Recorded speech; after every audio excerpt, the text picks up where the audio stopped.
ગુજરાતમાં આગામી 7 દિવસ હળવાથી મધ્યમ વરસાદની આગાહી. આગામી 24 કલાકમાં કડાકા ભડાકા સાથે વરસશે વરસાદ. શ્રીનગરથી બંગાળની ખાડી તરફ મોન્સૂન ટ્રફ સક્રિય.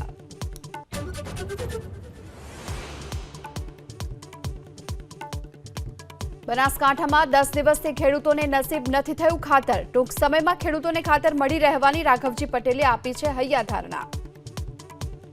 હું માનું છું ત્યાં સુધી એટલી અછત પણ નથી અને એની વ્યવસ્થા પણ થઈ રહી છે.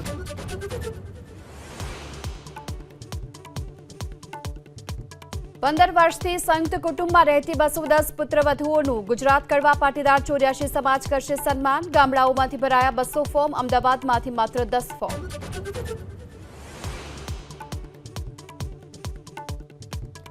રાજકોટમાં આરોગ્ય વિભાગે ફરસાણના વેપારીઓને ત્યાં કરી તપાસ. ફરાળી પેટીસનો લોટ અને બટાકાના માવાના લેવાયા નમૂના. તપાસનો રિપોર્ટ કેટલા મહિને આવશે? મોટો સવાલ.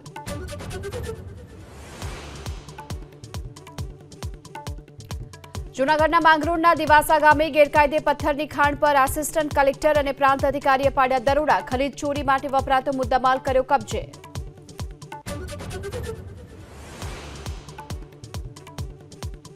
બે 2008ના માલેગાંવ બ્લાસ્ટ કેસમાં એનઆઈએની ખાસ કોર્ટે સાધ્વી પ્રજ્ઞા, કર્નલ પુરોહિત સહિત તમામને જાહેર કર્યા નિર્દોષ. કોર્ટના મતે આશંકાના આધારે ન કરી શકાય સજા.